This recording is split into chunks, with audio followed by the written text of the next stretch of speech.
falando sobre o Supremo Tribunal Federal, que internamente volta a discutir se vai autorizar uma domiciliar para Jair Bolsonaro ou não. Essa é uma apuração que eu fiz em conjunto com a nossa repórter e apresentadora, a Beatriz Manfredini, que chega ao vivo, inclusive aqui na Jovem Pan em tempo real. Logo cedo a gente já tentava ouvir alguns nomes e eu vou adiantar um pouco do que eu conversei com alguns representantes hoje logo cedo, é que existe ali uma tentativa de um diálogo, de uma negociação com o Supremo Tribunal Federal para tentar convencer alguns ministros de que iriam levantar essa bandeira para acalmar os ânimos de ambos os lados, entre o Senado Federal e também entre o Supremo Tribunal Federal, que seria, de um laudo, ver a saúde de Jair Bolsonaro e confirmar que não tem como continuar ele em regime fechado ou na superintendência da Polícia Federal, e que seria então de levar essa informação, tentar um convencimento ao ministro Alexandre de Moraes para essa domiciliar. Então, essa negociação não seria diretamente com o Supremo sendo o ministro relator, mas sim conversando com outros ministros para levarem esse recado. E agora, a Beatriz Manfredini, que também conversou com outros nomes ligados a essa articulação, também nos conta o que ela ouviu. Com você, ótima tarde.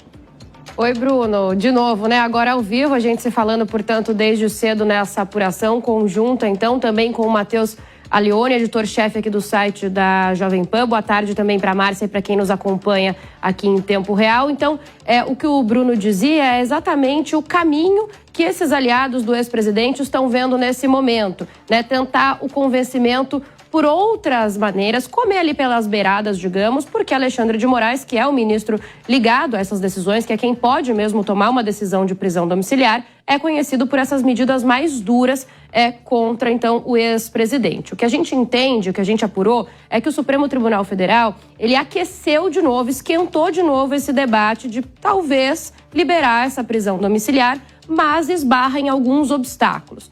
Eu ouvi, por exemplo, de alguns aliados do ex-presidente que há esperança agora no meio de que isso possa acontecer.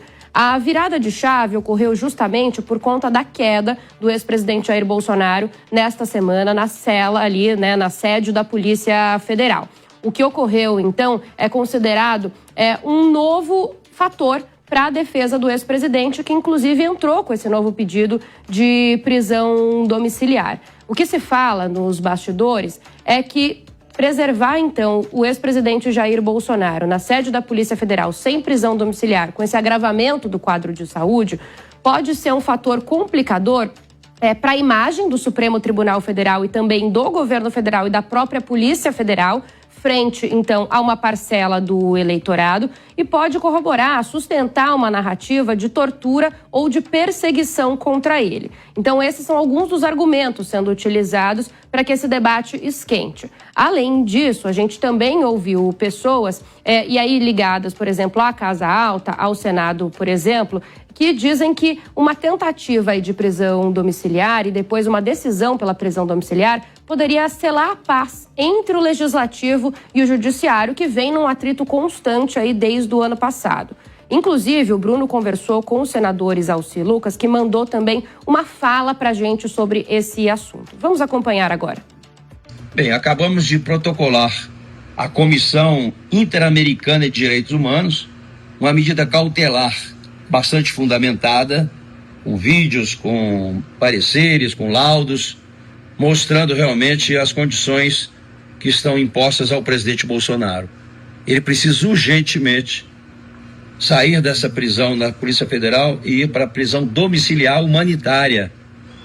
Não é possível que vão querer tratar o presidente, continuar tratando o presidente dessa forma, de vingança. Será que as pessoas querem que aconteça com Bolsonaro o que aconteceu com o Crezão? Será que eles querem matar o presidente Bolsonaro? Há quem diga, portanto, nos bastidores que foi exatamente por isso que a defesa do ex-presidente protocolou esse novo pedido de prisão domiciliar, porque está havendo essa esperança, essa lacuna, esse debate esquentando depois dessa nova queda por todos esses motivos que nós falamos. O obstáculo principal, no entanto, é a tentativa de violação, lá no fim do ano, em novembro, do ex-presidente Jair Bolsonaro à tornozeleira eletrônica. Isso é um fator considerado suficiente para mantê-lo, então, em regime fechado e não em prisão domiciliar, e as discussões têm esbarrado neste episódio da tornozeleira. Mas voltaram a esquentar, portanto, e a gente segue acompanhando o que pode acontecer nos próximos dias. É o que a gente espera e imagina, a partir do que escutamos aí das fontes, é que essas discussões devem se intensificar por agora, até o fim dessa semana. Bruno e Márcia. Ainda sobre essa conversa, né, Manfredini, com quem eu conversei hoje, eu ouvi que há uma avaliação lá no Supremo que o ex-presidente, estando na superintendência sobre o cuidado da Polícia Federal, é muito mais seguro, até na questão de uma saúde e na questão da segurança por conta dessa tentativa de romper a tornozeleira, porque em alguns momentos ele acabava ficando só na residência ou com alguns assessores, alguém estava viajando, integrantes da família não estavam lá, acabava tendo esse momento, né, de uma tentativa de romper esse equipamento ou de outras complicações. Então, isso é o que está implicando. Mas é importante ressaltar, essa conversa é dentro da ala da oposição. Não se fala em uma liberação entre a ala governista, então será necessário convencer, inclusive, o ministro relator Alexandre de Moraes. Essa informação já está no nosso site da Jovem Pan, é só acessar nas redes sociais, ler a íntegra dessa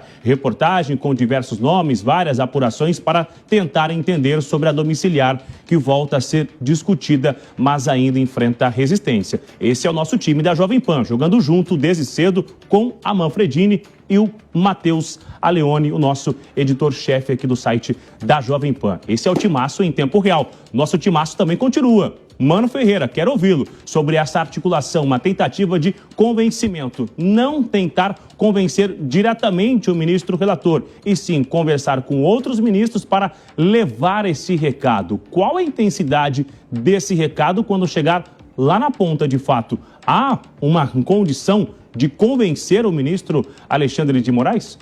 Pois é, Bruno. Primeiro, fazer aqui a parabenização pela apuração do nosso time. Essencial aqui, esse furo da Jovem Pan. Eu diria, Bruno, que dentro desse contexto político atual, a gente não pode descartar também as demais notícias que estão no entorno do Supremo Tribunal Federal. Ou seja, estamos vivendo um momento de crescente questionamento a respeito das posturas e até da legitimidade, muitas vezes, do Supremo Tribunal Federal. Isso faz com que a temperatura, de um ponto de vista político, para a Suprema Corte fique um pouco mais complicada, de um ponto de vista de como que você banca a manutenção de uma prisão num contexto em que, historicamente, nós somos, digamos assim, generosos de um ponto de vista da administração de prisões mais humanitárias, né, da concessão de prisões domiciliares para pessoas de alto poder na República, todos os ex-presidentes, né? O ex-presidente Collor, numa situação de saúde claramente menos grave do que o presidente Bolsonaro, conseguiu a sua prisão domiciliar. Ou seja, juntando todo esse contexto, tem um caldo aí que pode levar ao convencimento do ministro relator Alexandre de Moraes a conceder essa prisão domiciliar, até como uma forma de diminuir essa pressão que vem sendo sentida pelo Supremo Tribunal Federal nos outros desdobramentos relacionados, por exemplo, à crise do Banco Master. Então é aquela história, você precisa escolher quais são as batalhas de cada momento, não dá para lutar todas as batalhas ao mesmo tempo. Então, eu diria que, nesse contexto, acho que é muito mais possível que vejamos uma medida que faça o relaxamento da prisão do presidente. Agora, se não tivesse havido aquele episódio da tornozeleira, eu iria até adiante. Eu acho que o presidente já estaria em casa. Emerson, eu também quero ouvi-lo sobre essa articulação para tentar uma domiciliar ao ex-presidente, e os aliados acabam a todo instante usando o exemplo de Fernando Collor, que conseguiu essa domiciliar, alegando algumas complicações. O seu advogado, né, inclusive chamou muita atenção naquela audiência que o advogado elencou várias complicações e Fernando Collor disse, não, eu não tenho nada disso, eu estou com a saúde ok. Ainda assim, ele conseguiu a domiciliar. E a situação do ex-presidente, será que, alegando essas complicações de saúde,